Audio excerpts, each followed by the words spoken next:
What's up, all you motorcycle enthusiasts, and welcome to the V-Twin Life here on YouTube. We talk motorcycles powered by those V-Twins, what fuels their passion, why you enjoy it so much.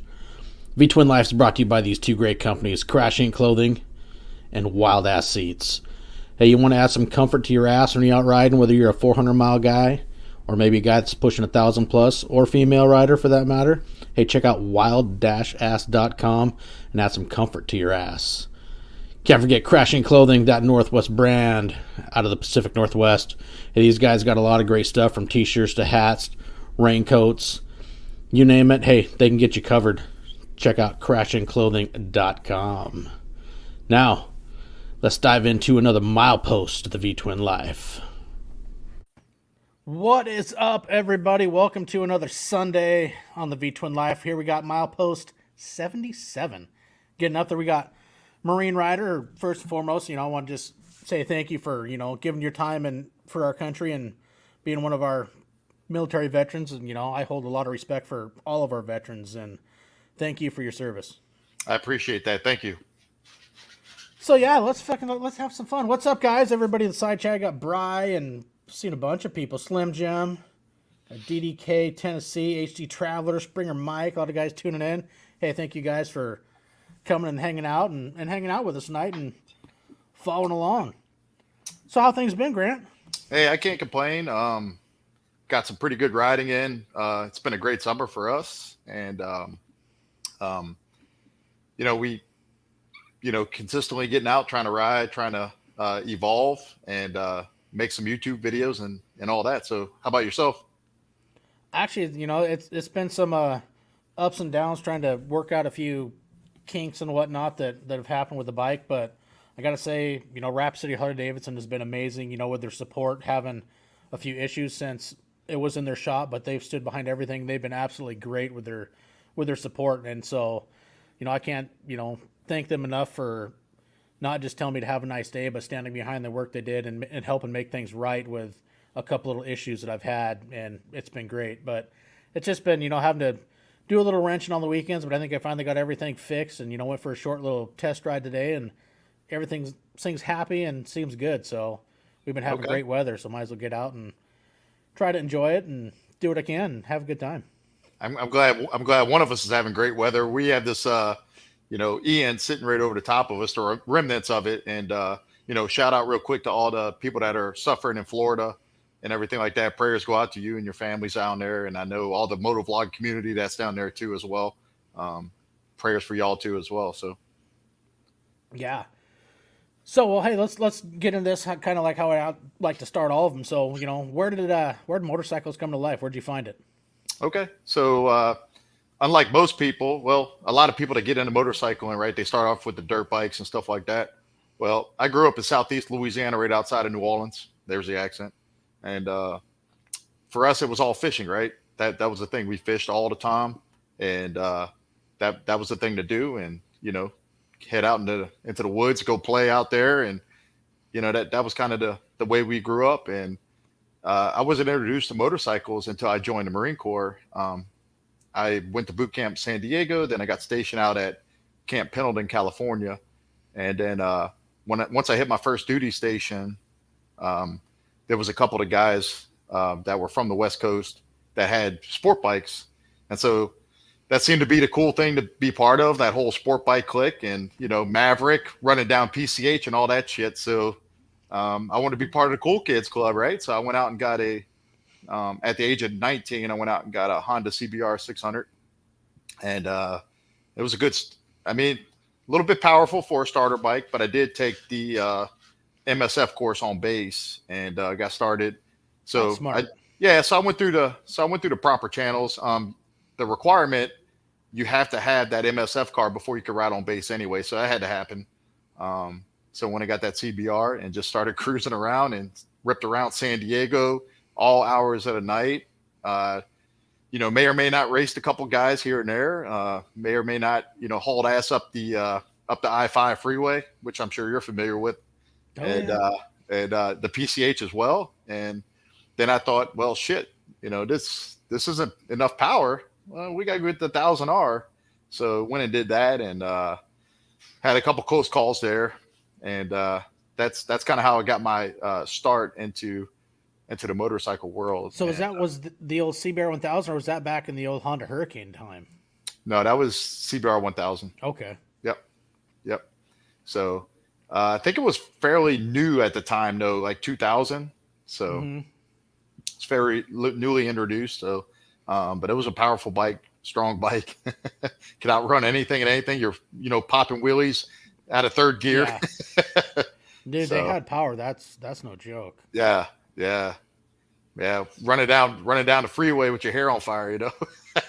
Yeah, And it was kind of interesting too because like along the I-5 freeway along the side of Camp Pendleton, it was kind of a gray area for CHP. So we just would you had to open it up, and next thing you know, you're looking down, you're at 180. You're like, holy shit! If I hit anything or rattle this thing a little bit, I'm gone, right? And just scared yeah, myself. And that was more or less like a 1 or 2 time deal for me. And then it was like, nah, we need to start slowing our roll here. yeah. Because you're only a few miles away from that limiter.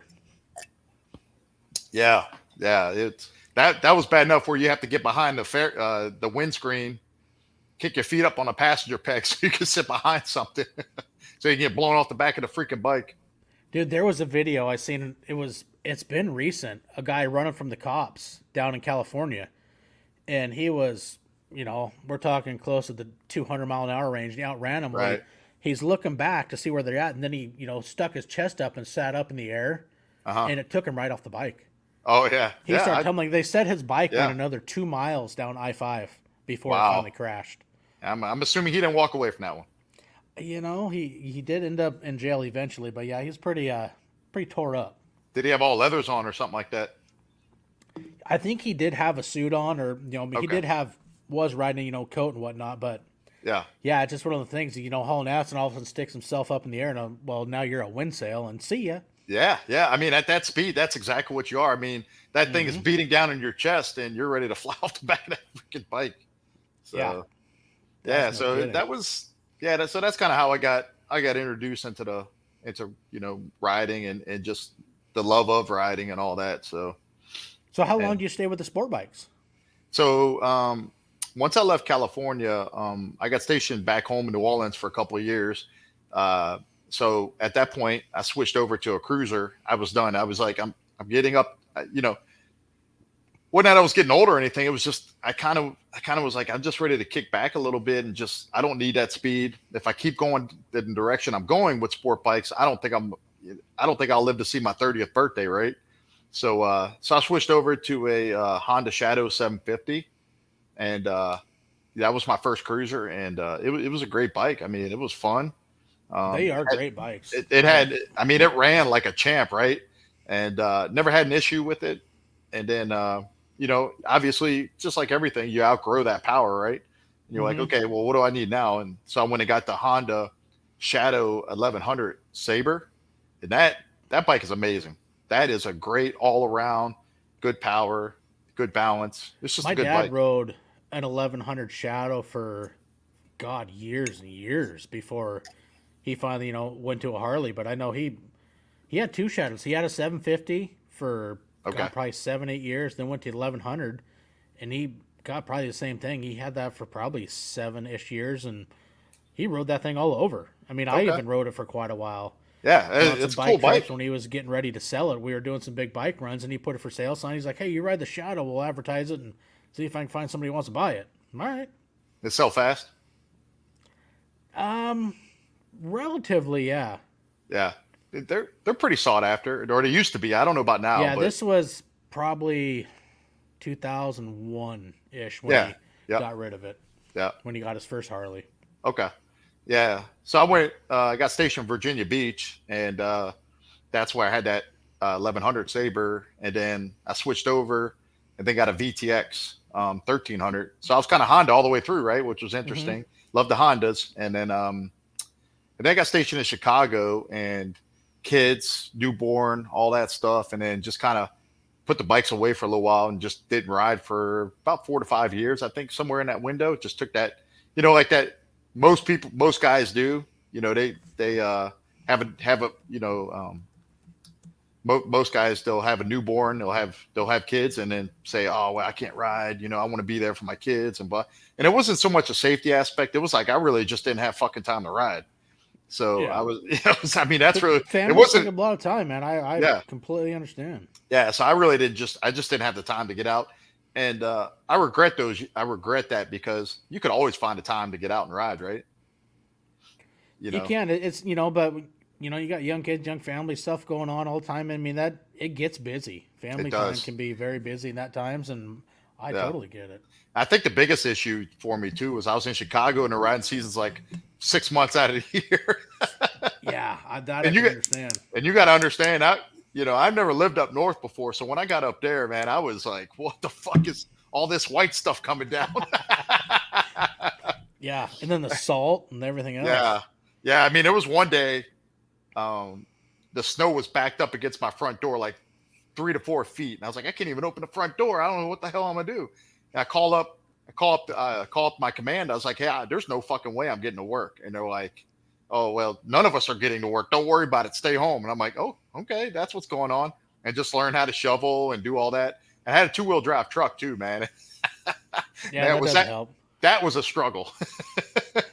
Yeah, So yeah, that was good. I didn't, not to say that like the city of Chicago is cool and all, but I didn't enjoy my time there. And then, so then I got off of active duty from the Marine Corps, and then my ex-wife wound up back at her hometown in Pennsylvania, and then got back into biking again.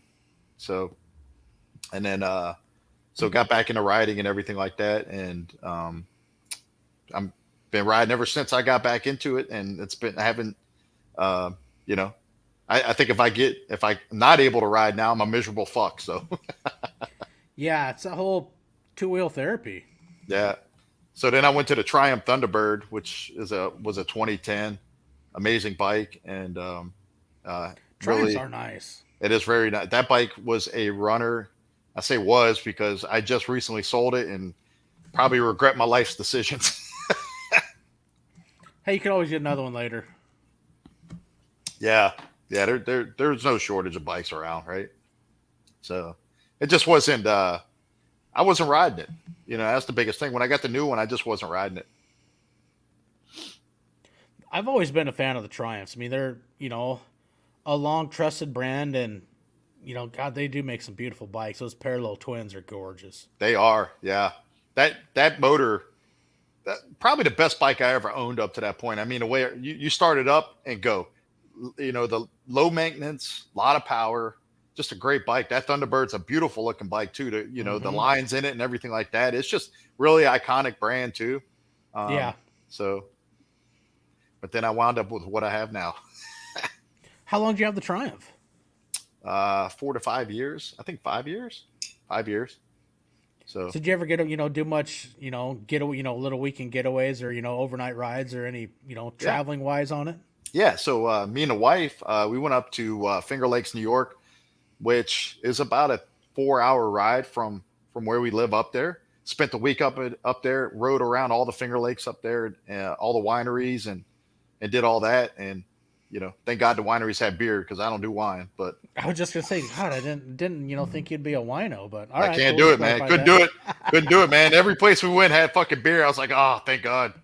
And so we rode around up there, had a great time, and then rode back. And then I rode back up to OCC, Orange County Choppers. So I rode up there, and then Paul Jr.'s shop up there as well, Paul Jr. Designs, and made a weekend of it, had a great time. And I rode down to Virginia, to the Marine Corps Museum, all over. I mean, all over with that bike. I put a lot of miles on it. So, and that bike's a runner. No issues. So over there, you ever get up and do much riding up in the Catskills? I know it's just from having so many guys from that area. It's an area that I'd love to get to sometime to venture through, but I've just heard some amazing, stories about how beautiful it is riding up to the Catskills in upstate New York. I have not been up there, but I do ride the Poconos a lot. I ride along the Appalachian Trail a lot as well. And then next weekend, we're taking me and a buddy of mine. We're going on a road trip. We're going down Skyline Drive down in Virginia. So down. Nice. I see we got Springer Mike, and I'm just enjoying some of this jerky. Yeah, Springer Mike, man, he's a great dude, man. Appreciate him sending me out. Shit, Yeah. Yeah. Shout out to him for sending me out all the goodies, man.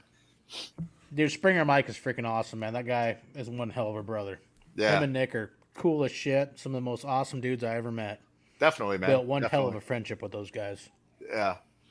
Yeah. And so yeah, this year I jumped into the Harley scene and became part of that big bad Shark Nation.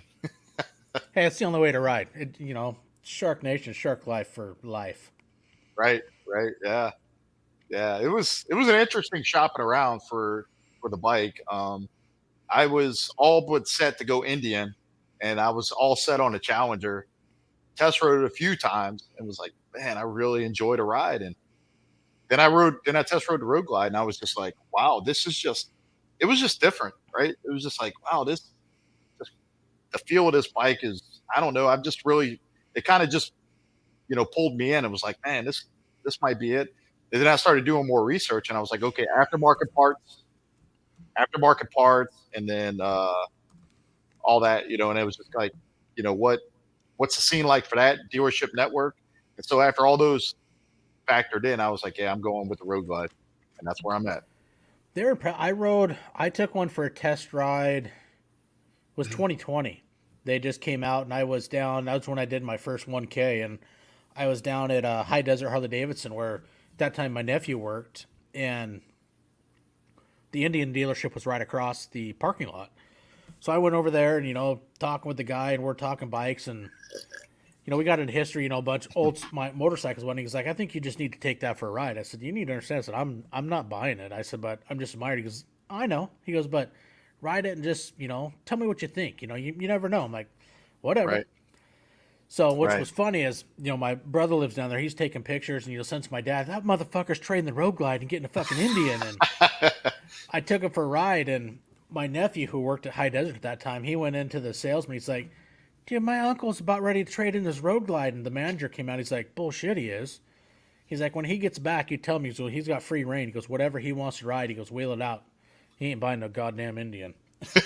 I came back and, took a road glide CVO out, and it's like, all right. And like, yeah, I'm not getting the Indian. Right. I wasn't going right. to buy anything, but, when you get option to, the option to take out a brand new fucking anything you want from dealership, you Yeah. jump on that opportunity. You do. Yeah. I would not hesitate to test ride anything on two wheels, right? I mean, Oh, yeah. shit. I mean, if you're going to offer, hell yeah, let's rip it. I was at that IMS show, the International Motorcycle Show, last year with the wife, and I test rode the new Sportster S, and I was blown by. I was like, wow, this thing's fast. It's fast. It corners well. It was a good bike. So I actually finally in person saw one of the new, well, I guess it's not all that new now. The BMW was the R18, yeah, and actually saw one in person. I will admit, dude, that thing is sharp. it is I sharp. was like, well, what is that? And then I looked, and all of a sudden you see the parallel twin. I'm like, fuck, that's that BMW. And I'm, sitting across the intersection from it today. I'm like, god damn, that thing is pretty fucking sharp looking. But where the hell do you stretch out at? I don't know, but That'd be my thing. Like, at where it, the it's like, yeah. damn. It is the lines in it and everything. It's a cool looking bike, but where the fuck? It's got how some the fuck do you classic stretch lines, out? but Yeah, yeah, I didn't look at that close just from across the highway. I'm looking at it, but it's like, shit. that fucking boxer engine sits out here. Like, damn, Yeah. dude. You're like, where the hell do I? Shit. This must be a bar hopper.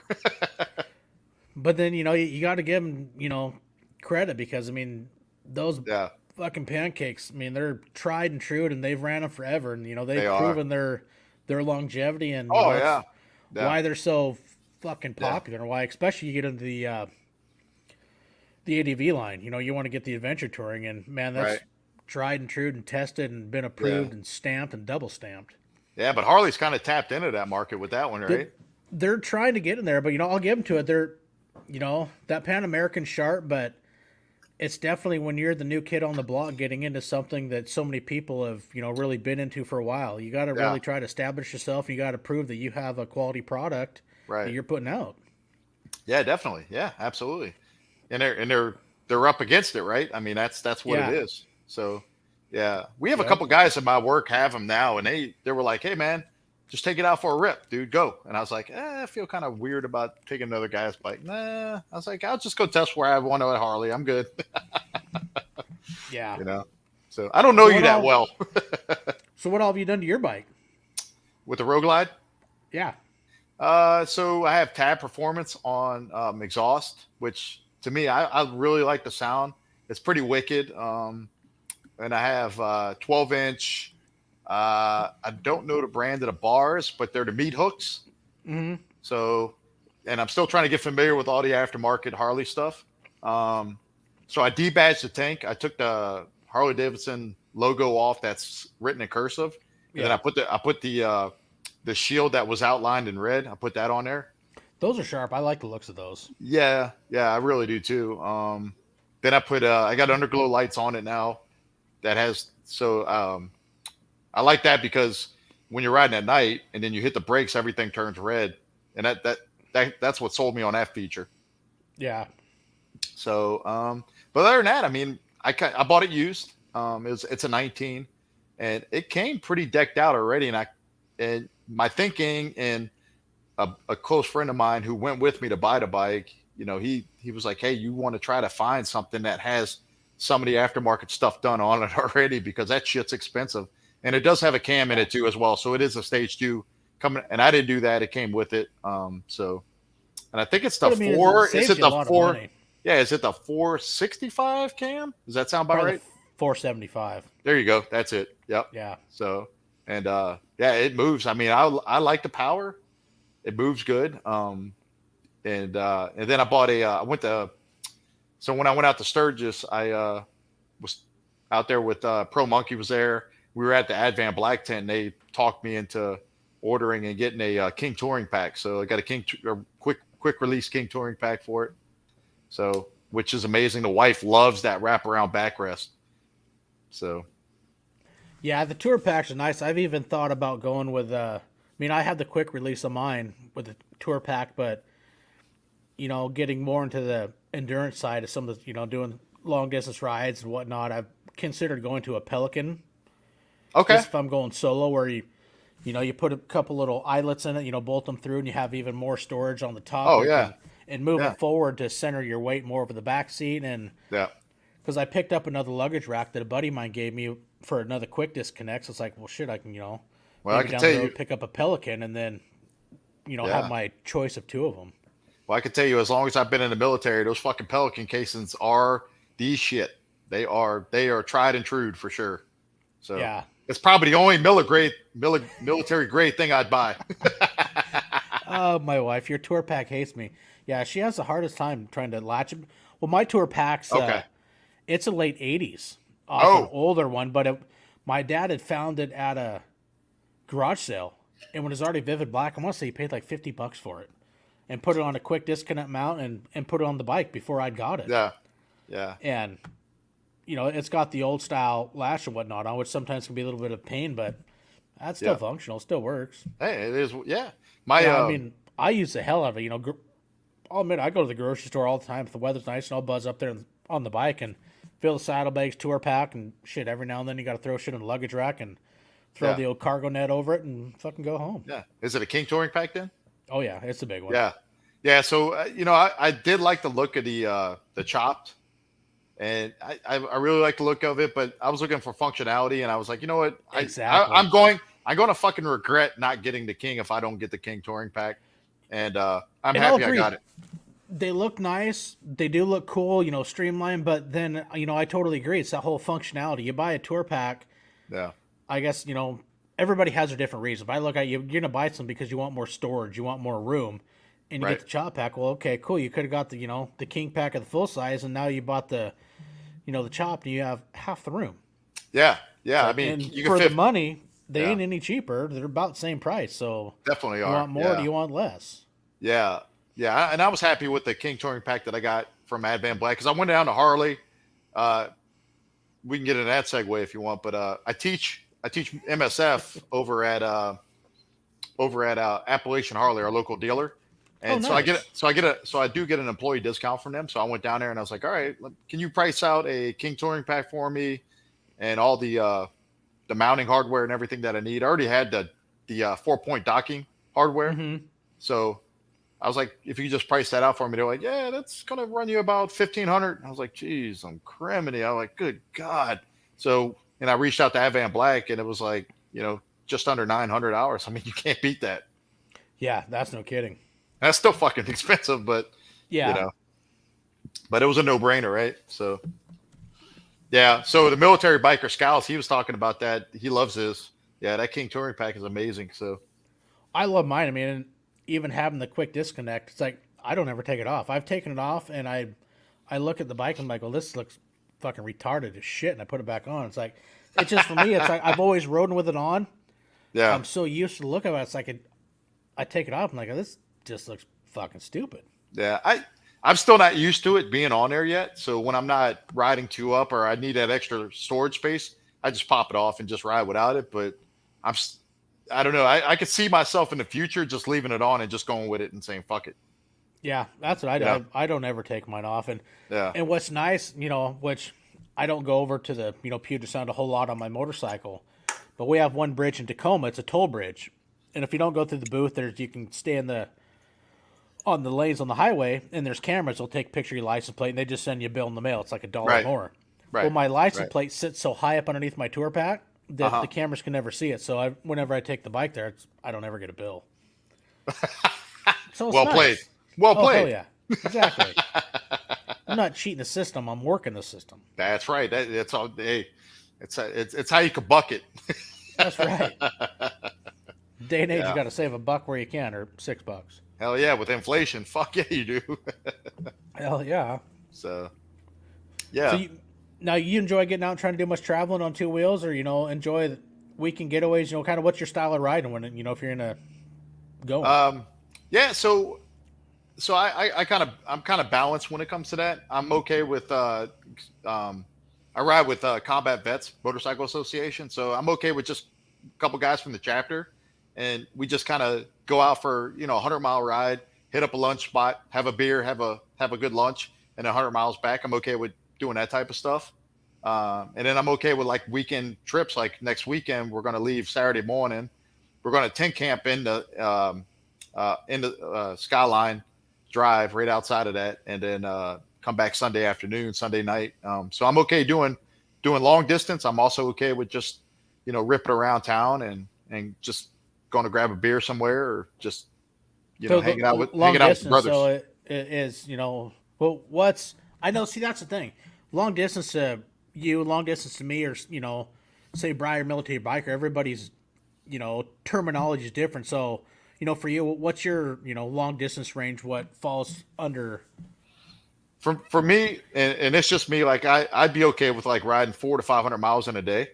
Yeah, and that's what I was curious, because everybody's terminology of we're all different, and there's nothing bad. I'm not going to put a guy down, because we all have different spectrums. Of what our comfort range is. So I was just kind of curious. Where that falls in for you. I would say this. Denver, that eventually I would like to get into where I can rip out across the country and do all that and have that time. I just think I'm still trying to dial the comfort level in my bike to be able to do that. And I'm not quite there yet, but I totally get that. Yeah. I'm walking off the bike now after a couple 100 miles. Like, fuck, man, this is going to suck going back. I'm trying to get the bike dialed in where I'm not saying that, like, fuck, man, I dread going back home now. All I'm saying is like, wild ass, I'm not trying to put a shameless plug anywhere, but Yeah, no, I haven't seen that banner anywhere. Wild brother. ass right there, Yeah, I haven't seen it anywhere. Oh shit, there. Oh, you're talking about that guy? Okay. I got you. Yeah. I heard that does make a world of difference. I will admit, and I've talked to many people that have ran them much longer than I have, and after meeting some of these crazy ass endurance guys, I probably put 10,000 miles on my seat, and I 100% agree and understand why they don't ride without them. Yeah. I don't mind doing that. I mean, I hear good things about that. So. Oh fuck! Hey, Bri, it's like more like 28 minutes, bro. Come on now. Yep. There was that opportunity to get that promotion in real quick, right? That's right. You gotta sell your brand, brother. You gotta sell your brand. Hey, I mean they do make some great stuff. Everybody try them out. I mean, there's more than just me that can speak of them, but when it comes to comfort, somebody who wants to really stretch the miles and get out of ways, they're freaking amazing. Yeah.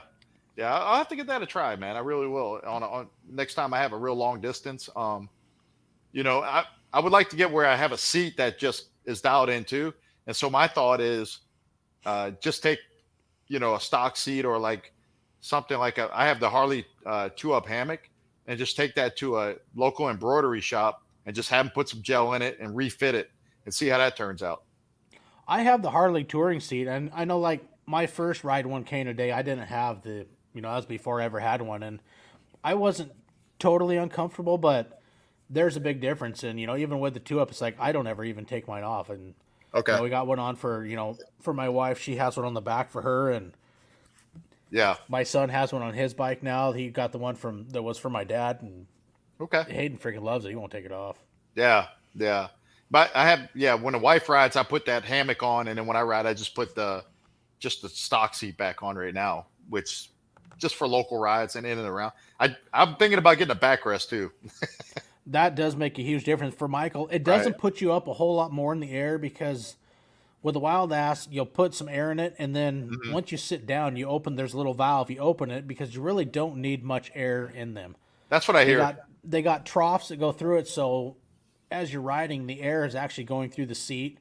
So your ass isn't getting hot. You don't get the old fucking monkey ass. Feel like you're getting poked with Yeah. needles, and Yeah. they are they are an amazing Getting swamp ass. job. Yep, Yeah. you don't get it. I'll talk about the other brand that we speak none of. Air. There's something with a bird in there somewhere. Hawkish. Yeah. So I had that on a Triumph for long distance, and I didn't like it. I truly didn't like it. I couldn't. And I did the whole instruction thing. Just put a minimal air in there, and Mhm. it didn't make that much of a difference. I was still walking away sore. I was like, this fucking sucks. Yeah. So But yeah. yeah, it's just everybody's got, what works for them. You try them out, and, Definitely. I think that's what it comes to. Everybody's comfort level is going to be completely different, right? We're not all Yep. built the same. Very true. So, I mean, that you just got to get it dialed into what your comfort level is. And I haven't done it yet. So, my buddy did let me use his 2-up Mustang seat. I forget what it was called. The Mustang. It's like a pillow something or other. But I rode that out to Pittsburgh to teach some MSF courses out there. Mhm. And it was amazing. It had the backrest built into it and everything. Oh my god, that thing it was good. I could have gone once I got to Pittsburgh. I could have gone another 300-400 miles and been okay. Yeah. So- Michael, I run the Smart Classic. It's the air filled, and I freaking love it. Yeah, I'm going to look into that. I'm sure how you got a long- discount code. Not yet. No. Okay. But fuck, I lost my train of thought. So how long you been doing the MSF courses? So a couple years ago, one of the guys that I work with in the military, he was getting ready to retire, and and he tells this story exactly how I'm gonna tell it. I call him up, and because I was asking around base, I was like, hey, who's our motorcycle rep? Because every unit or every base usually has a motorcycle rep, which is a military personnel or a military guy that's just making sure that individuals within the unit or within their squad, battalion, whatever they're in, that they are abiding by the policies and procedures of the base, having an MSF, having the proper gear to ride on and off base. And so I was like, who's that guy? And they're like, oh, this guy, his name's Tim. He's up here at 40 in Town Gap up right outside of Lebanon, PA. And I was like, okay. So they're our sister unit, or they fall under our wing. So I called him up and I said, hey man, I heard you're retiring. I want your job and I'm coming for it. And he's like, all right, here's all what you need. And I want you to come up here and meet with me. And I was like, okay, cool, man. So I went up there and met with him, and he was so knowledgeable. He's been teaching MSF for 20 something years. So he knew his shit inside out, outside in. And so he was like, here are the things you need to do to get in there. You're going to need to become an MSF instructor. So I did go through the 6-day instructor course, and then I became a certified rider coach. And then once I did that, I'm able to teach. So I teach a military course every year.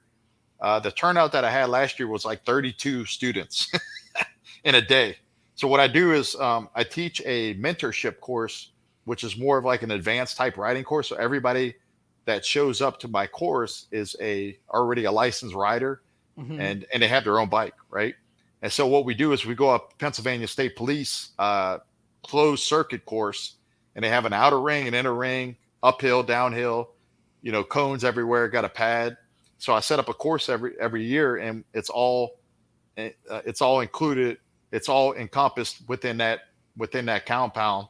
And so the feedback are that everybody loves it. We get out there and I teach trail braking. I teach some of the more advanced type riding styles, right? And Right. the guys love it. They were like, I never heard of trail braking before. And the way I kind of set that course up is I start with like an open forum in the morning, because they all been riding, right? So anybody could bring something to the table. So, and I kind of just show a couple of videos off of YouTube. And Hey, why not? I mean, that's what it's like, for. yeah, like there's some great videos like Moto Jitsu and like MC Rider, and dude, those guys have a lot to offer. And so I show I mean, a couple look at Law Abiding Biker. yeah, Ryan Erlacher's yeah, got some great yeah, videos. yeah. There's a ton, man, a ton of guys out there. There's some trail breaking videos that are just amazing that I found on there, and I was teaching off of that. And everybody brings something to the table, and then we get out geared up and then out on the range, and then we either have a lunch catered from like Mission Barbecue or something like that, or we'll head out to like a local like VFW and just do a group ride there, eat lunch, come back out to the closed circuit range, and just ride some more. And it's amazing. So I do that once a year. Then I teach at all the Pennsylvania units. So I go out to Philly, I teach out there, teach out the Harrisburg area, which is our capital, and then I teach out in Pittsburgh. And it's amazing, and I have a really good time doing that. And then I teach at my local Harley dealership when I can, once a month usually, because it's a part-time job. And I with things, baseball, kids baseball, stuff like that, I get out when I can and teach out there. And you just got to teach a couple classes a year to stay certified. So I make sure I meet that minimum and then get out there and teach it. So yeah, so I have a good time with that. I've been doing that for about 5 years now. Nice. Now, Yeah. I thought it was a thing like with the military. I don't know if it's, on, I'll ask you, it'd be the perfect thing. On base or off base, are military personnel required to wear so much reflective gear on their motorcycle gear, or is that not so much enforced anymore? Yeah, so you probably don't see that much anymore, and that's probably why you're asking the question, right? So, Yeah. so they changed that. They changed that policy, and because what was happening was people would see guys with like reflective stuff, like a glow belt and shit, being a glow belt hero and all that stuff, and that it makes them a target out off base, and so the military kind of saw that and was like, you know what, we can't have that. We can't have those guys out there being targets. So the requirement now is in low light setting, you have to wear something reflective. However, the reflective can be like my Harley jacket has Harley-Davidson written in the back and reflective, Mm-hmm. and stuff like that. So it just needs to be anything reflective on your jacket or anything. It doesn't need to be a fucking glow belt. Because Well, military, I know there was, a lot of companies. Remember, like Icon for one, which made some really nice jackets and had, yeah, or the vest, right? reflective stuff on them. Yeah, Which was for military personnel, and right. That mil spec vest, right? some of them were, plus Yeah. jackets. And for me, like I go to Puget Sound, I go by Banger Sub Base. There's the Bremerton Naval Shipyard. I mean, I go by a bunch of places. And there's a lot of guys who ride bikes, but I see they're not. Right. You don't see them wearing all the reflective stuff anymore. And I was just kind of curious Right. if it changed. I figured, well, fuck, here's a great opportunity to reach There you out go. to somebody that would know. There you go. The more you know, right? Yeah. Actually, Ty had a great question. He goes, what do you do to get certified to teach the course? Okay, so that's a great question. And so each state does their thing differently, but there's really in the United States there's really two main curriculums. There's total control and there's MSF, and my state has a split. It's total control. Certain parts of the state teach that, and certain parts of the state teach MSF. Some states like Maryland are all MSF, right? Curriculum. So with the MSF, I can speak about what it is you can go on MSF's website, you can register, and then all you do is you send them a resume saying what's your riding experience. It's usually like a 2-year minimum of just riding experience, right? And that you took a BRC, basic riders course. So you submit that resume up, email, I think it's msf.org or something like that, but it's on our website. And so you go, and then once you submit everything up to them, then they'll either approve you or say, no, you don't have enough experience. But if they approve you, then there'll be a list of courses that you can take, and how the course operates. And I won't go into too much detail because I'm not supposed to. However, it's a 6-day, 4 or 5 day course. It's a 4-day course. Sorry. So day 1 and day 2, they're teaching you how to teach the students, right? So that's all they're doing. So there's no evaluation really. There isn't on that. It's usually like a Thursday, Friday, Saturday, Sunday, and it's all day, and it's like 10-hour days. So, I mean, it's long days, but that Thursday and Friday, they're teaching you how to teach. That Friday, at the end of Friday, you'll have a written test. You pass the written test, but you'll have all these modules that you have to do prior to getting into the actual physical class. So you do all the modules online. Prior to that, you submit that paperwork, and then once you're registered, you'll be part of that whole curriculum. And then that Thursday, Friday, like I said, you get back, you're in there and they're teaching you how to do it. And then Saturday and Sunday, as a group, collectively as a group, whether you got 6 or 12 people in your class, you are actually teaching a live basic riders course. And the instructors are actually evaluating you on how you teach, and that's how you're graded. So that's the process. So, how'd you get into this, or how that whole fall into how did you decide you wanted to do this? I just wanted to. I have such a passion for motorcycling, and I try to ride. I would say year round, but I ride. And once that first snow falls, I usually put the bike away. Right, that salt, I'll put it away. But I usually ride a good 8 months out of the year up here in Pennsylvania. If I was down south, I'd ride year round, no doubt, no ifs, ands, and buts about it. Yeah. But and I just have such a passion for it. And I just want to give back to the motorcycle community because it's given so much to me. It's helped me with my mental stuff. It's helped me with meet friends and just having a great time. I mean, and so that's how I got into it. I was kind of like, let me see. I was testing the waters when I reached out to Tim to say, hey, I want to, start taking over the program for the military. And then I took over the program from the military. And then I was like, I want to be really certified and all that. And the only requirement for the military side was I had to have a advanced riders course certification. That was it. So, and then, like I said, I was like, I just wanted to continue my education and just become a certified rider coach. And that's what I did. And it's been really rewarding. I put my wife has taken the course this past year, and then my daughter, she's taking the course. Daughter passed the course. Wife raised her hand on the last day and was like, I don't want to do this shit anymore. Because like my wife, what she wanted to do was she wanted to take it to where if we're 2 up and we're riding and if something happened to me, she could get the bike out of harm's way.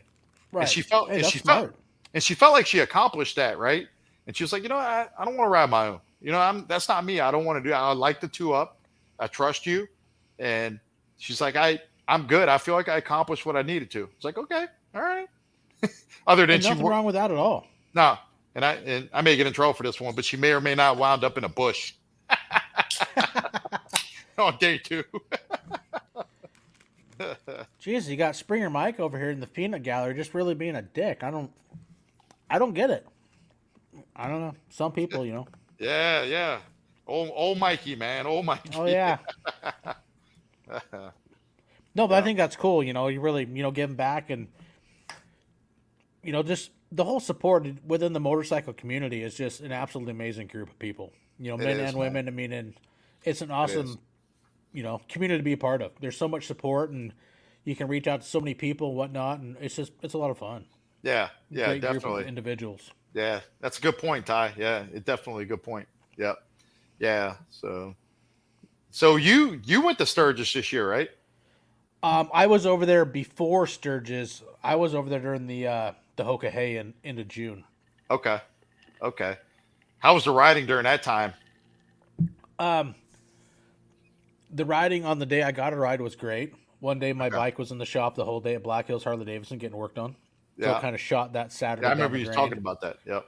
But no, the Yep. Sunday, I mean, there was still some traffic, but I mean, nothing like what you're going to have during rally time. And, Right. we got to see some of the sites that we wanted to see, but not all of them. It's an absolute beautiful area. And, Yeah. Yeah. the wife and I, we definitely do want to get back again during non-rally time just to go see more. Right. There's so much shit to see. It's an awesome, beautiful part But of the country.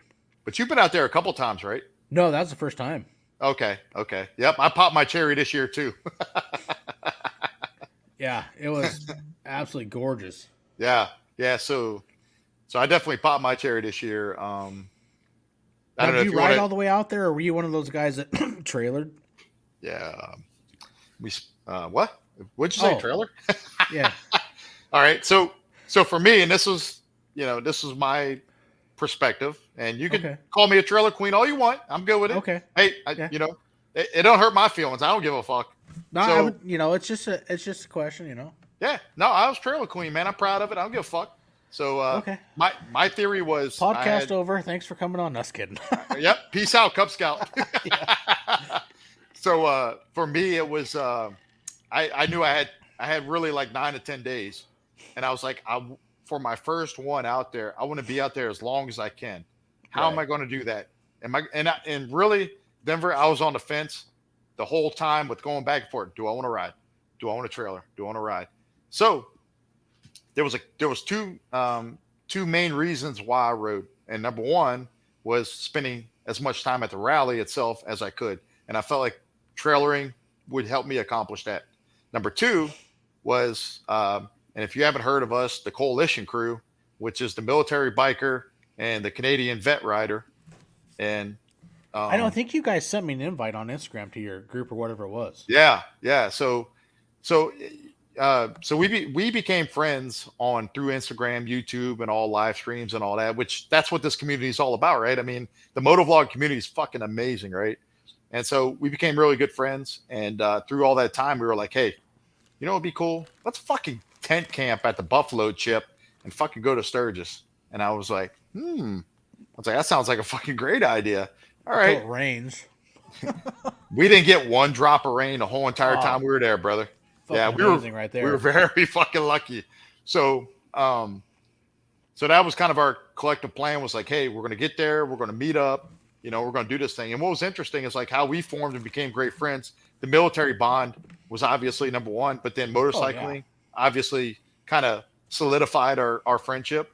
And what's amazing about the Coalition Crew is that, we have one guy served in the Canadian infantry, one guy was a British tank commander, me, Marine Corps infantry. And, we all fought for 3 different nations for the same cause.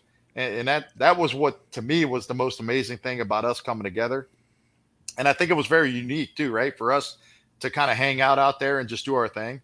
And so back to my point, long way around, the second reason was I was going to bring all the shit to support the campsite. So I had the canopy, I had the grill, I had chairs, table, I had breakfast, I had a cooler of beer and all that. And so that was kind of the other That's part the of it. most important right there. That Well, that is beer. yeah. So we got there, I set up camp. What was interesting is me and John, the Canadian vet, we met up at the Chip within like 30 minutes of each other. It was fucking time perfect. It was like, wow, what's up, dude? He's like, and what was cool is like we never met each other in person before. Man, it was like we hit the ground running from day one, right? It was just amazing.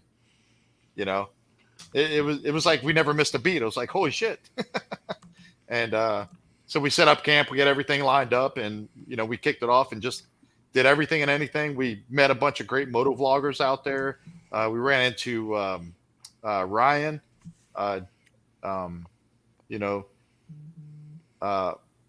We ran into Ryan. We ran into Adam Sandoval. We ran into Pro Monkey. Ran into IA Hog Rider, Wind Road Therapy, Roll Tide, Harley Fat Boy Jr. I mean, if I miss anybody, I apologize, but all you guys were great. We had a great time out there. Springer Mike. Can't forget Springer Mike, dude. Ran into that guy at Black Hills Harley-Davidson, and he's, man, the heart of gold.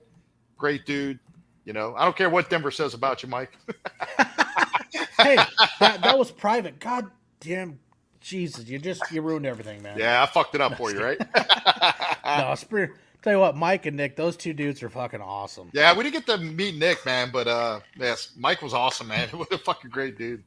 Oh, dude, me and Mike talk at least once a week, and it's always at least an hour on the phone.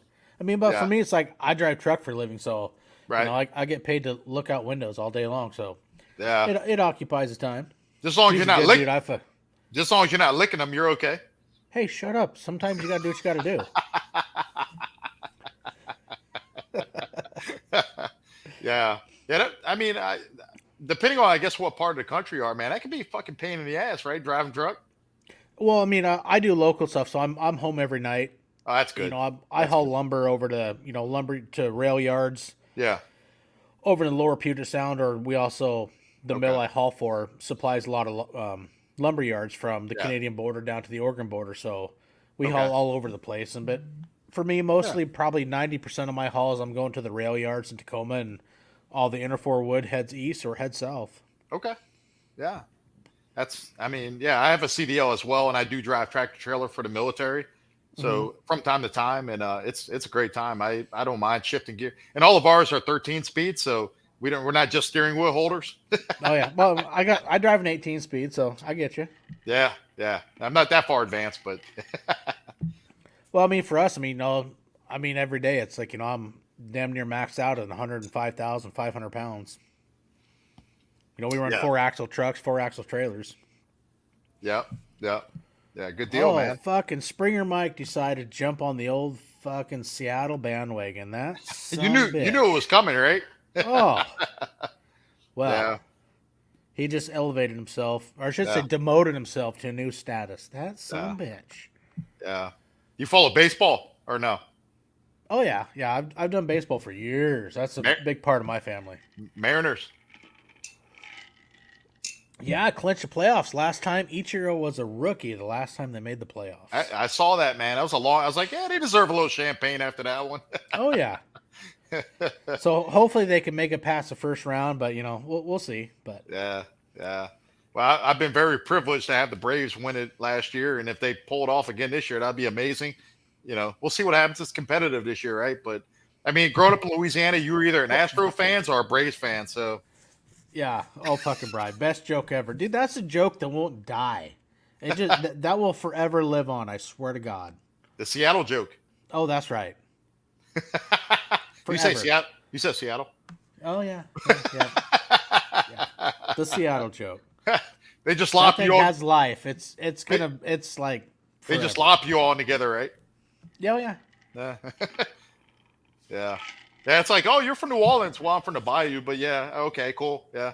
Yeah. Yeah. I'm Oh, from the fuck. you go out and have shrimp kebab, shrimp salad, shrimp. Yeah. You ever see Yeah. that South Park skit where he's like, during the oil spill, he's like, I got that there scrump. You gotta look that one up. It's funny as fuck. I'll have to find that shit. All the guys at work make fun of me all the time with that shit. Hey man, you ate some scrimp over the weekend?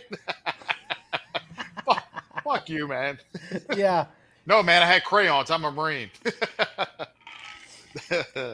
Oh shit. You all right? Bad timing? Yeah. Bad Yeah. timing? Bad timing. Too soon? Oh. Oh, man. Yeah. Oh, those are fucking hysterical. Yeah. Yeah. What was interesting was like we met Pro Monkey out there and his dad was a Marine. And so you ever heard of those challenge coins? Yeah. Oh, yeah.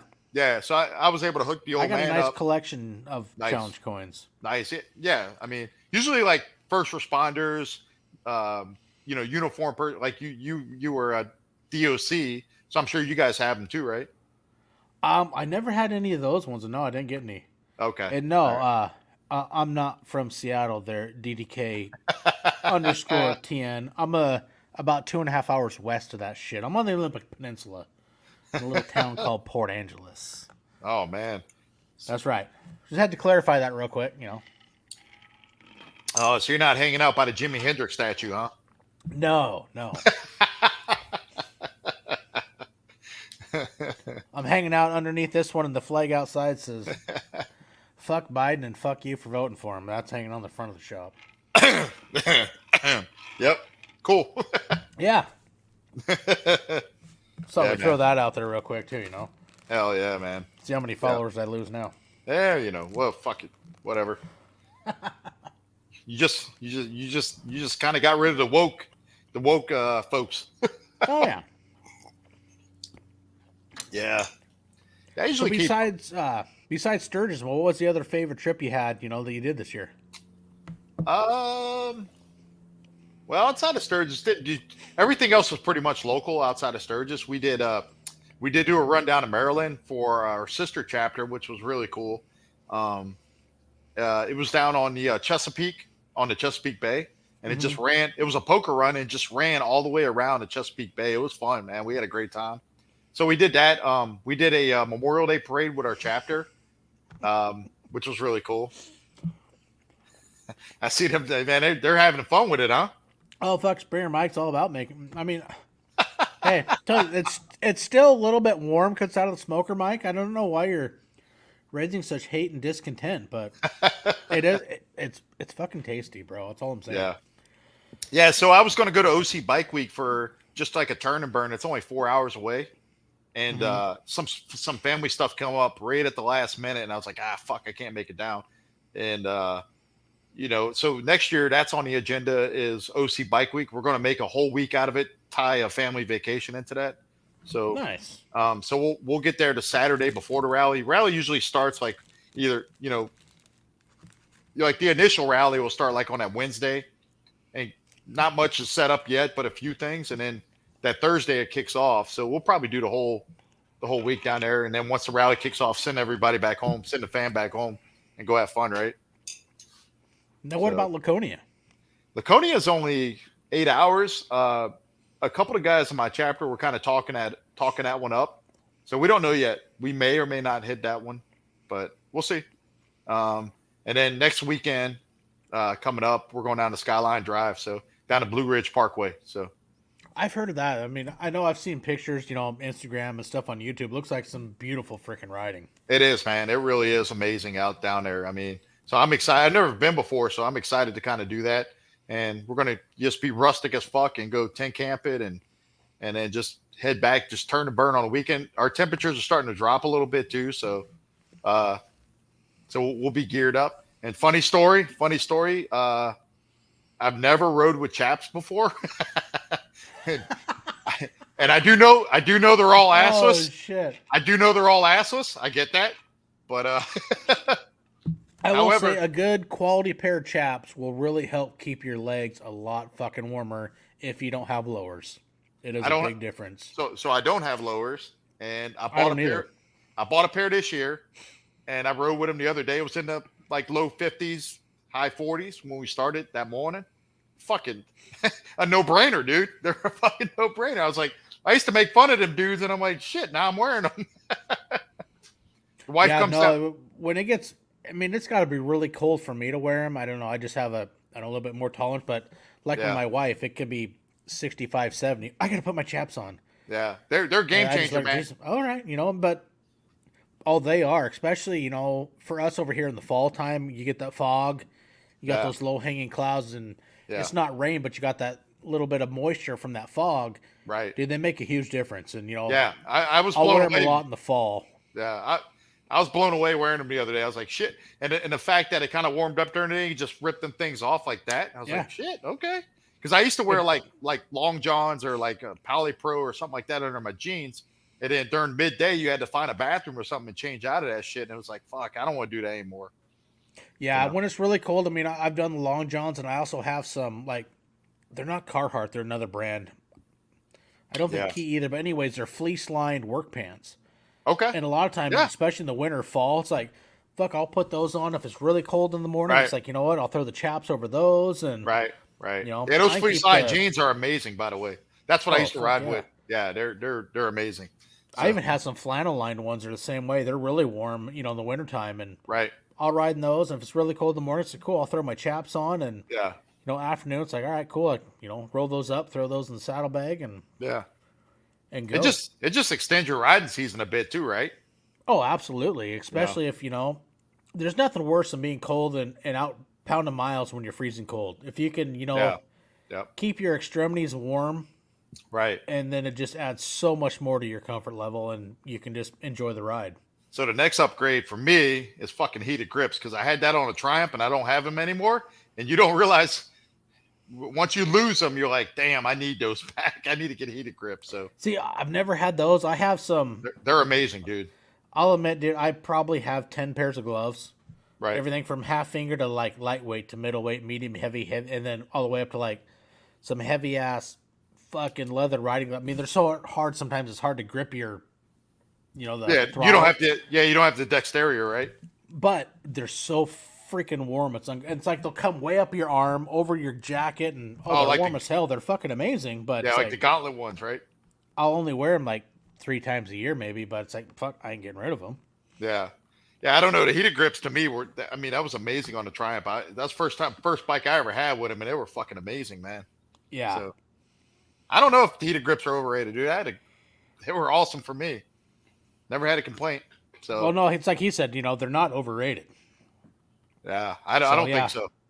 I've never had them. I haven't used them, but Yeah, I don't know. Maybe someday. It's like I don't want to.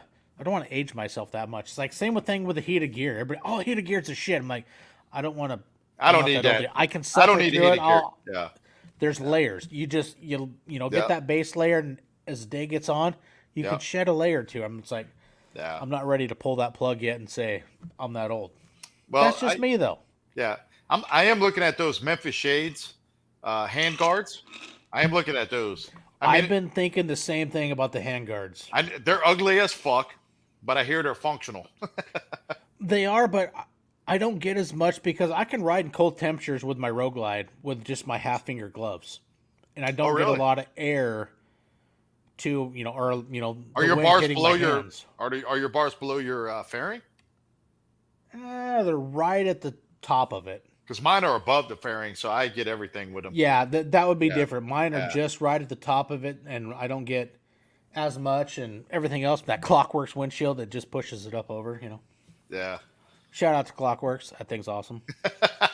I do have a Clockwork shield too, by the way, and they amazing. I had Longride shields, and great shield. It is what no, and I have no. It does what it's complaints. supposed to. Yeah, it does what it's supposed to. Just the look, though, right? It's more streamlined with the Clockworks. Dude, here's the funny thing. All right. I ran the Longride for 3.5 years. And I just recently went to the Clockworks a couple months ago after I had Brian Clock. He's like, well, what do you think of that windshield? And, so, it's not bad, but I do get a little, bit of buffering. He's like, I'm going to fix that. And, we got off and give me your address. And I got a nice Clockworks. Well, that's awesome. Right. Well, all of a sudden this weekend, I get these messages from Longride windshields that are posting all my pictures on their website for their windshields. I'm like, hey, that's awesome. I'm not running your windshield anymore, but Yeah, they Sweet. sent me a windshield to review, and I did that. I put that review video on, and I haven't put it on since. oh yeah. And once it I was funny put 'cause- that Clockworks on, I haven't gone back, man. Oh, and I like the Clockworks. I only have one downfall that I didn't like about it, but it was so fucking funny because I get these messages from Longride. One on my personal account for Instagram. My D Woods. And then I get one from the V Twin Life. So all of a sudden they're posting all my pictures Right. from like a year ago with it. It's like, oh fuck, now you're putting all this on your win. I'm like, oh, that's cool. But hey, Yeah. whatever, cool. Yeah, that's I funny. might have as to fuck, shoot him a man. message. Hey, I've switched back, so I didn't like this. So what do you guys Yeah. have that you can Comparable, this. right? Yeah, yeah, yeah. No, so- I mean, and the Clockworks does great. It does push the air up over my helmet. I got a little bit. I think Brian said he sent me the 14 or 16 inch. I can't remember. Yeah. The I think only thing that I don't like about it, like for me, when I pull in my garage, because I open my garage door, I got my Willie sitting there, and so you kind of got to go slow at an angle. And if I look through the windshield, looking down to see where my tire's at, hey, where am I at, to the wall where my door opens to the Jeep, and everything's blurry in the windshield, and that's the only Right. thing I don't like about it. But right. you're not always looking down through the windshield because you're looking over it, but Sure, that low sure. speed maneuver when I got to pull into my shop, it's like, it just bugged the shit out of me. Right, yeah. But other than that, it does great. It does. I don't get the the helmet buffering that I did with the long No, ride. It does push no, it a you're little right. bit more up and over, Right. and I think Right. it's great. Yeah. So kudos to a brother of mine because he was like, I'm not sending you to Sturgis with that long ride on there. He's like, you're going to use my Clockworks, and if you like it, I'm selling it to you. I was like, okay. So he put the clock, we put the Clockworks on it, and I was like, oh. He's like, you see the difference? And I was like, yeah, it looks so much fucking sportier. And I am going after more of a sportier look. There's some sportier things I'm gonna do to the road glide, remove some things. Um, Yeah. but that Clockworks, dude, it's so like just sporty looking streamlined, right? With it just Have you kind of done like anything with your lighting? yeah. So I have custom dynamics rear tail lights, and I have Hmm. custom dynamic front turn signals as well. So that's the only thing I've done yet. But the King Touring Pack, I don't know if you've seen this, but it's Karyakin makes a light bar that sits and on the newer road glides sits right Hmm. in that little groove that's on the top of the King Touring Pack, and it's amazing, and it does strobe as well with the brakes. So I'm looking at adding that to the mix. Tell you what's impressive is I've really finally since did a night ride or two is the custom dynamics fog lights they make. The halo when you don't have them on, when you turn them on, those little goddamn things are bright as shit. Oh, They're I impressive. bet, yeah, yeah, and then Advanblack, they're going to be sending me out that new headlight that they have. I can't remember the name of it top of my head.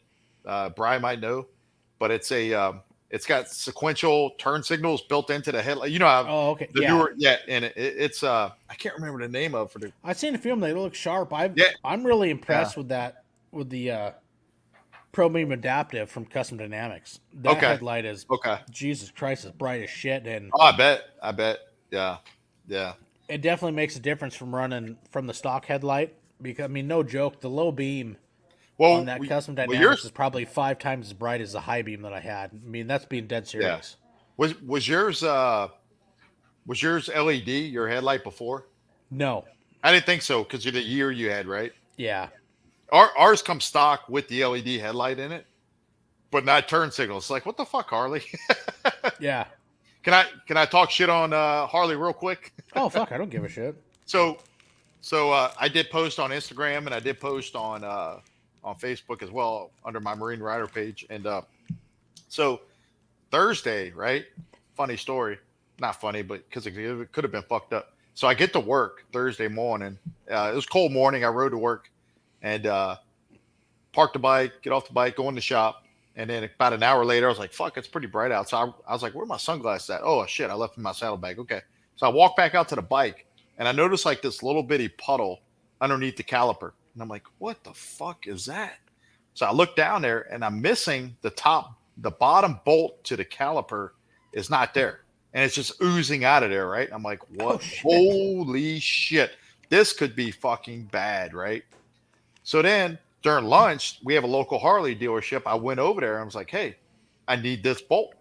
And they're like, we don't have it. We don't have a part number for it. I'm like, every fucking bolt and screw in the Harley realm has a part number. You can't tell me Yeah. that this doesn't have a fucking part number. You kidding me? It was like a kid too, right? And I'm like, Oh dude, yeah. I said, go back and talk to one of your techs and see if you can figure out where this bolt is.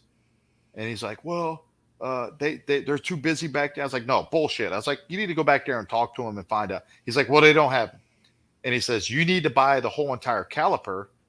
I was like, I need one bolt. I'm not buying. I was like, how much is a caliper, by the way? He's like $250 for the whole kit because it comes in a kit. And I'm like, Yeah. that's no. I was like, no, it doesn't. So then I called two other local dealers within like 30 minutes of each other. They said the same thing. And I was like, fuck this. I was like, all right. So I went back over to the bike and I pulled the top bolt out. And I said, oh, a 6 millimeter bolt? This is fucking as common as it comes, right? With a hex head. I was like, oh. So I went down to the local True Value and bought 4 chrome ones for like $20, right? 5 a Yeah. piece. Come back, Loctite, stick that fucker back in, done. And I was like, and then I went down to and then I bled them. I bled out the brakes, make sure I didn't have any air in the line. I didn't. Thank God I didn't, because I heard if it gets into that master cylinder, it throws all Well, you kind of shouldn't. code. If everything's going down, you shouldn't be sucking air back up. Right. No, well, when you hold that brake in, though, you sucking in air when you pull that Well, yeah, brake. when you let it out, Yep. but when you Yep. push it in, you're Yep. pushing fluid Yep. down. Yeah. But when you pull that in, you're sucking air in, right? So I was No, concerned about you're that. sucking air when you let it back out. No, You you're right. pull it Yeah. in, you're pushing fluid down. Right. You So I let was it worried. out, then you can pull it back up. Yeah. So a buddy of mine was like, if that gets into the master cylinder, you'll throw all kinds of codes. No issues, man. When I bled it, like this much fluid came out, topped off, good to go, no issues, man. I was like, fuck, what a disaster. Well, it's like 2 years ago, I did a front tire. But up in my dad's shop, we're fortunate. I mean, we got the bike lift, we have a tire changer in my dad's shop, and it's Yeah. cheap maintenance. If you're going to pull your front tire, because you have on the 04, I think they changed it in 06, to take the tire off, you have to pull the caliper off. So if Yeah. I'm pulling the caliper, it's like, well, it's stupid not to put new brake pads in because I got to pull them off. Right. And you Right. can't pull the caliper without pulling the fucking tire because the fender's in the way. Right. So it's like, cool, I'm going to put new pads in it. Yep. But in mine, you have to have a 1/4-inch 12-point socket. And going through my dad's garage, he's like, oh, fuck, you look through everything. I don't have one. Go to every parts store in the town I live in. There's like 12 of them. Nobody has a 1/4-inch 12-point socket. Yep. I'm like, are you fucking serious? Oh, well, we can sell you this. I'm like, I don't want your whole fucking toolkit. So in the end, after going to the 12th goddamn store, I had to buy a fucking $55 fucking toolkit just so I could have one socket. Right. Right. But I will say, ever since then, that toolkit stays in my saddlebag and it goes everywhere with me. It came in handy one time when, I had to do a little minor side road repair with the regulator, but Yeah. it's like, all right, I just paid $55 for this toolkit. It's, slimline. It's the fucker's gonna go everywhere. Hell with it, yeah. and, Yeah. and you never know. But Yeah. now I've had to use that 12-point socket 2 times to There you go. take that caliper off for Yeah. new front tires. But it's like, Yep. you fucking Yeah. serious? You have to have a 12-point socket because they got to use special fucking bolts? God damn, Harley. Yeah. Yeah. So what's kind of nice is a quick shout out to two chapter brothers of mine, J Rock and Disco. And my buddy Disco, he has a garage. We call ourselves like the garage crew. We always hang out there. And he's been working, turning wrenches on Harleys for years. And so it's kind of nice to have that asset, right? Because he knows it inside out, outside in. When I did I try to turn my own wrenches on the bike as much as I can. But Harley, to me, is kind of a learning curve because with the Triumph, it's so much easier to do. And oh man, they're fucking lighting you up with the Fucking Seattle Bri. thing, man. Hardware store in Seattle. Hey, Bri. You're off the Christmas list, buddy. Sorry. No more gift card for you, buddy. That's right. Dunkin' So, Donuts. Fuck, you just lost your. Oh fucking yeah, gift card. he likes to throw like vodka and shit in his fucking Dunkin', right? Cut Oh, off, yeah. cut off, dude. Yeah. So yeah, so my brother Disco, we go over there and he's just so knowledgeable, man. And we get to put, like I did the 3-hole change over at his place, and he walked me through, hey, this, because with the Triumph and all my other bikes before, one plug, done, Yeah. and so it's a learning curve for me, but he walked me through the process, and it was amazing. I mean, So okay, you doing your 3-hole oil change? Are you still running 2050 in all 3 holes? no, I will use a specific gear oil in the tranny. So, and I'll use Send 3. I'll use Send 3 and all the other, and the primary and the main oil. Yeah. But I'll run a gear oil in the tranny. Smart So, man. yeah. Yeah. See, and I run in my tranny. I run the AMSOIL 85-140 gear oil. It's heavier. There you go. You don't get near the noise, Yeah. and it actually shifts a lot smoother. And for me, and I've had a few guys give me shit, but I do not run a synthetic in my primary for the only fact is that motherfucker will leak out my drain plug. Okay. I bought a new drain plug. I put new O-rings and done everything, but the synthetic will leak out, will sit there and seep out my drain plug. So I run a conventional primary oil that I get from Bel-Ray. Okay. And then, I run the 2050 in the engine. I decided But it's to, like, I split decided it up. I decided to go with the Send 3 just out of, people rave about it for the Milwaukee 8s, for the M8s. Yeah. And people are like, yeah, no, that's the oil. And my buddy he ran Amasol in his last oil change, and he wanted to try Send 3. So we're waiting for the verdict between both, and just Yeah. But he See, does and say I do a conventional on my engine just because of my mileage. If right, I run the synthetic, dude, I'll blow it out my fucking exhaust. But if I run the conventional, right, within right. I do my oil changes at 5,000, and at Yes. 5,000, I'll Yep. have to add Yep.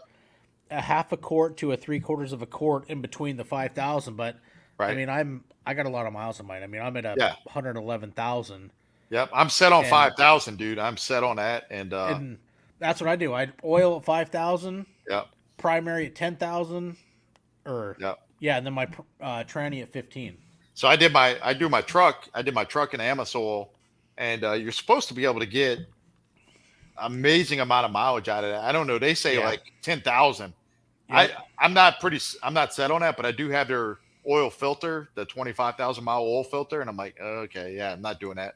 But so the verdict is out. I'm waiting to see where I'm at. I'm going to look at it and see where I'm at 5,000 miles, and just see if I need to change it then, or can I go to that 10,000? I don't know. We'll see.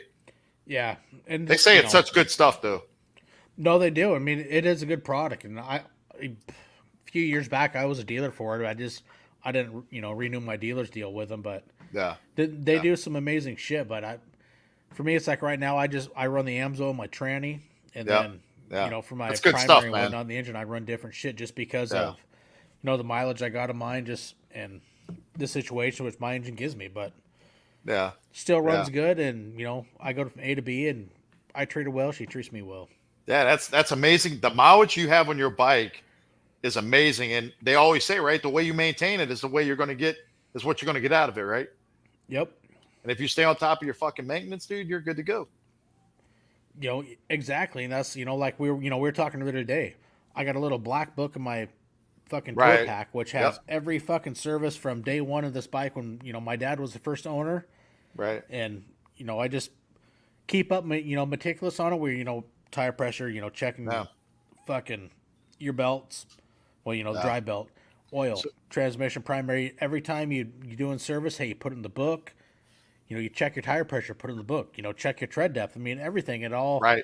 Right. it pays Yeah. off in the interim The, because you can look the back and say, hey, fucking, well, 6 months ago I had this much tire. Holy shit, this thing got ate to shit in the last couple months. But yeah. it's nice being able to have the numbers you can look back on based on your own data and say, okay, how's my bike doing? Right. And the torque specs, right? Being on point with the torque specs. I've Yep. learned that with Harley, man. You got to be on point with that shit, and you can't Yeah. shy away. And so, my buddy, like I said, my buddy Disco, he's all on that shit. He's like, dude, go on Facebook, hit the search on there, and download the PDF of the owner's manual, and you'll be good to go. You'll have all the Or- torque specs. Or do this.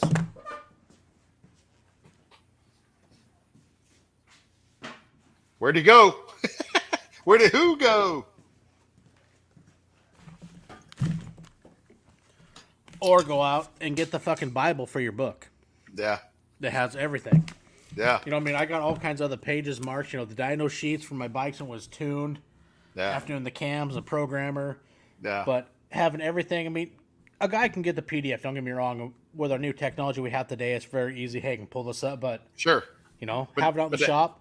Pull Yeah. out the old fucking, the black Yeah. and white. Pull out the book and just, Yeah. I mean, everybody has a system that works for them. So if a guy wants PDF, hey, cool.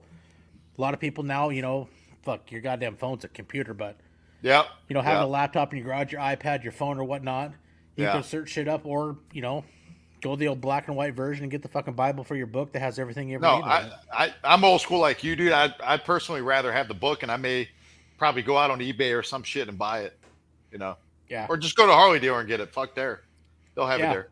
So And there's all kinds of note sections in the back where you can put all the notes, maintenance. But it's Yeah. like, for me, everything's a little black book, little 3x5 black book, and yeah. the whole fucking history of that bike is in the black book. So mine's under warranty, and I still do my own work, and I just take the receipt, I write the fucking time, the date of the of the 3-hole change, and I just put it in a Ziploc and just file it in there, and I have it. And if Harley ever comes back and says blah blah blah blah blah, it's like, fuck, I used your oil, I used Send 3, so get the fuck out of here, right? Yeah. So yeah.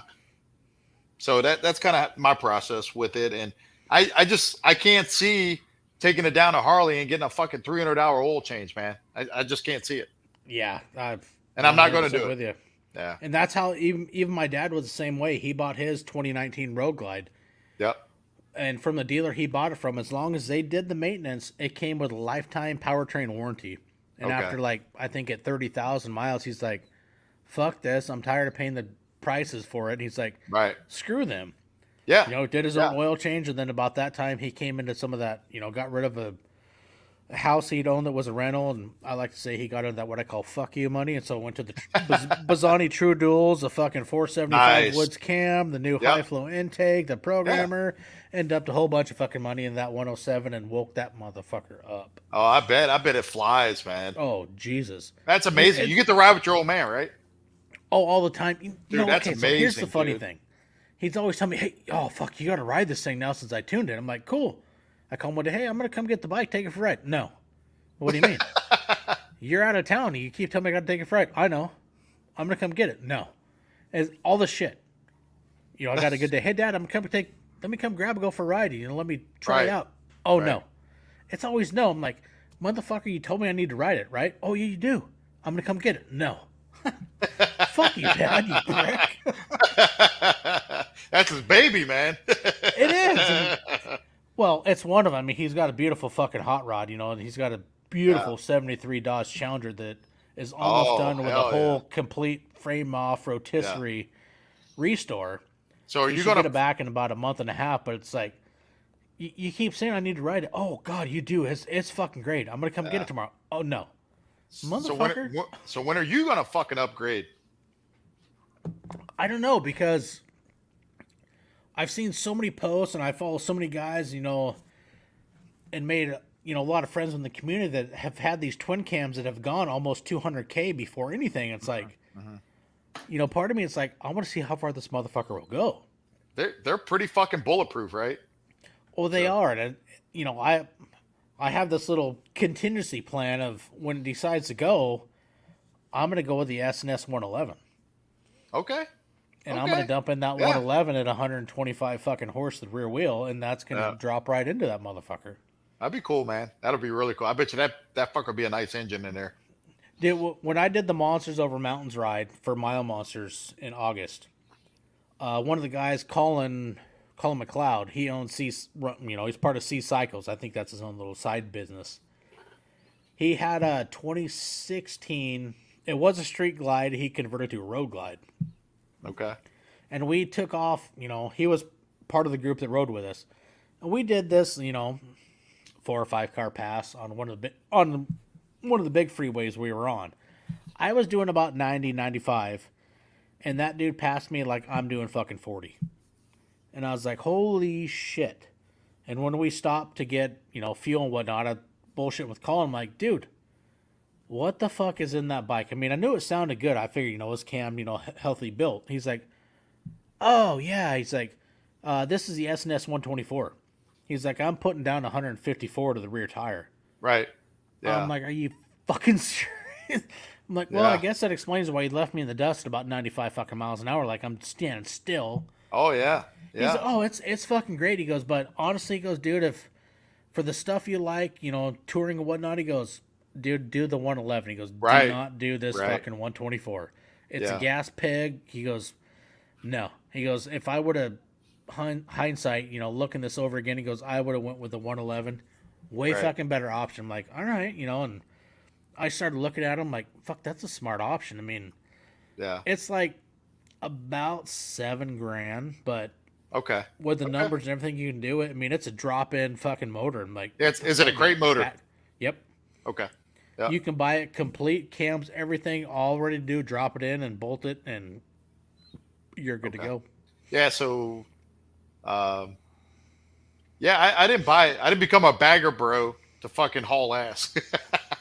Well, and me neither. You know, I'm the kind of guy, I wanted to haul ass, dude, I'd go get a fucking other sport bike, right?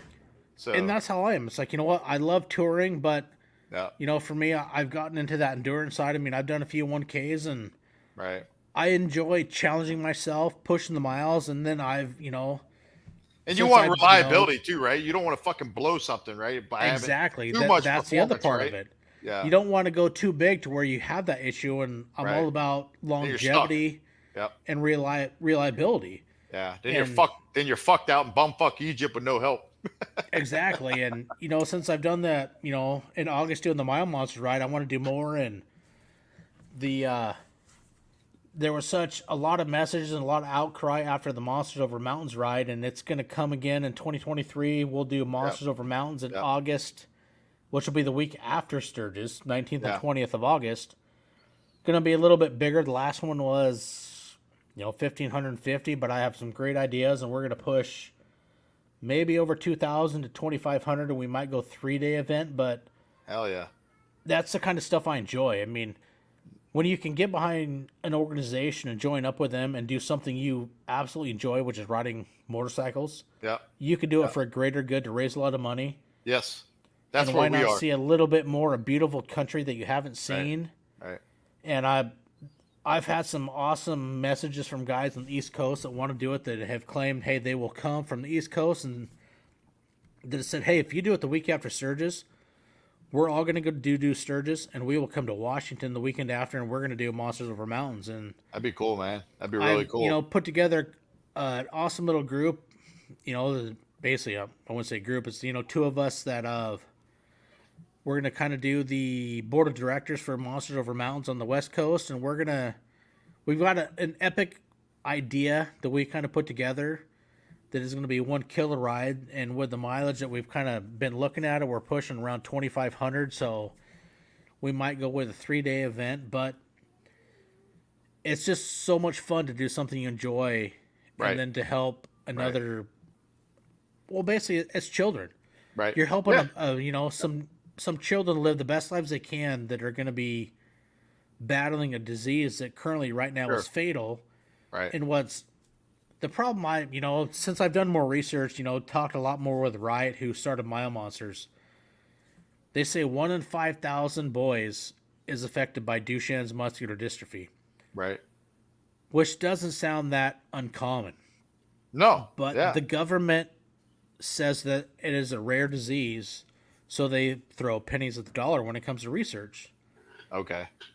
And so they don't get shit for research. So, through Mile Monsters, you raise awareness, you help support, families. Mile Monsters supports, so many families and whatnot to help these boys live the best lives. Right. But through doing it, you're spreading awareness to more people. When Monster Over the Mountains, Mile Monsters, you get that out in the public more, and hope that the more people see it, more people understand it, and that you can get it in the government's eyes changed to a common disease and not a rare disease, where they're going to spend more money for research. Right. Because if it's common, you get, say millions of dollars, as opposed to when they say, oh no, this is just a rare disease, so you don't get jack shit when it comes to science. And it's like, well, if this is 1 in 5,000, how is this rare? When you look at the numbers, like, I don't get it, but I'm just, Joe Blow citizen. I'm not a scientist. I'm not a doctor. It's just crazy. So, Yeah. Mile Monsters is an organization that I want to continue helping and supporting. And, Yep. we had a lot of support and a lot of, messages from individuals that want to be part of it. And it's like, hey, cool. Yeah. If it can grow bigger, hey, that is absolutely awesome. Let's, raise awareness. Let's raise funds. Let's do what we can for these families, for all these boys, and let's try to help the government realize that this is not a rare disease. It's more common when you want to look at the numbers. Sure. Yeah. And yeah, that's amazing. And that's, in a nutshell, the biker community is the most charitable community on the fucking planet, right? No ifs, ands, and buts about it, dude. And there's always a cause, right? So my passion and that's is absolutely true. My passion is Combat Veterans Motorcycle Association, and our motto and our mission is vets helping vets. And yes, I have my struggles. We all have our struggles within the Absolutely. chapter, and we do help each other out with the camaraderie, the brotherhood first and foremost.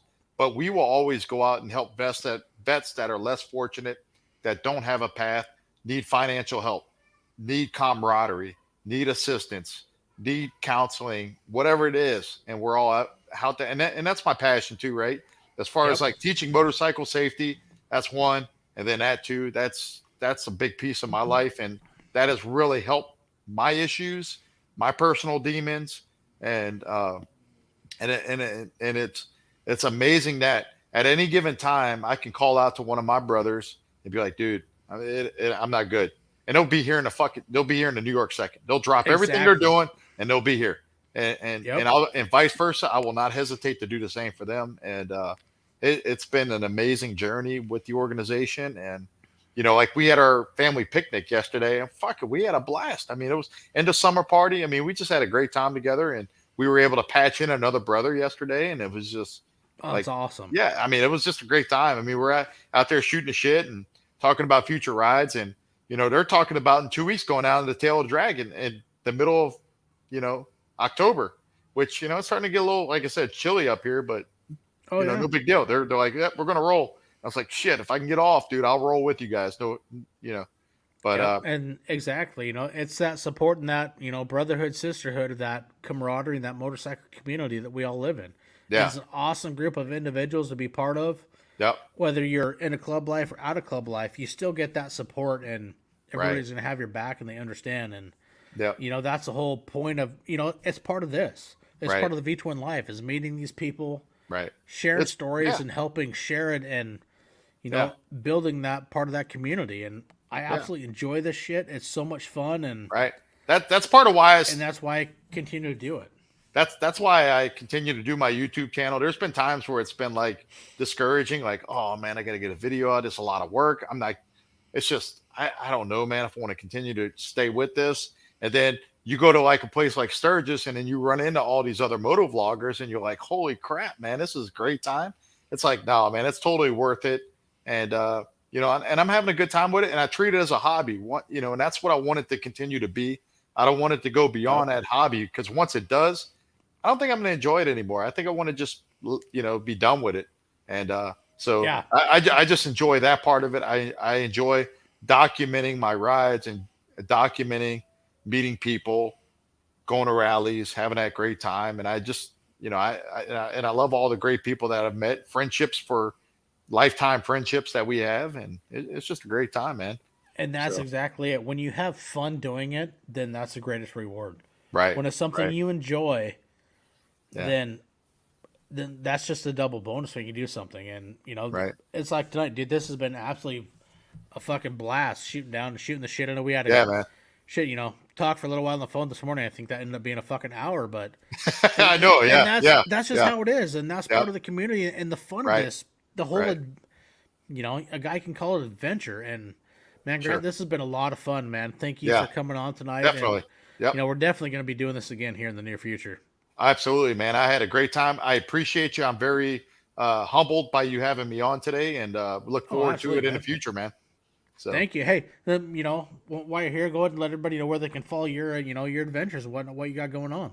okay. So on YouTube, it's just Marine Rider, 2 words. And then on Instagram, I'm Marine Rider 1. And then on Facebook, I am Motorcycle Marine Rider on Facebook. And, you know, that's where I can be found. And, I appreciate everybody stopping by tonight on the side chat and being out here and supporting us. And I look forward to getting out there and sharing my adventure with everybody out there. So, Heck yeah, I think that, it's great that we both got the Iron Mountain Road signs in the background, because right. Yeah. we have that bond. We've done Iron Mountain Road, bro. That's right, buddy. That's right, man. Two Thanks. different Thanks. times, but hey, we've done it. That's right. Thanks to Springer Mike, man. What a good dude there. Exactly. No shit, because you know what? That's who got mine too, bro. Yep. Fucking Springer Mike. Hey guys, thanks for tuning in tonight at Milepost 77 with Marine Rider. Hey, it's been a lot of fun. This shit I enjoy. All you guys coming in, chiming in the side chat, commenting, posting questions. Thank you so much for following along. Stay tuned for next week. Milepost 78 is coming out to the guest to be announced soon. You guys are going to love it. But hey, thanks, guys. Ride safe, have fun, enjoy that open road, and we'll catch you next Sunday on the V-Twin Life. Shiny side up.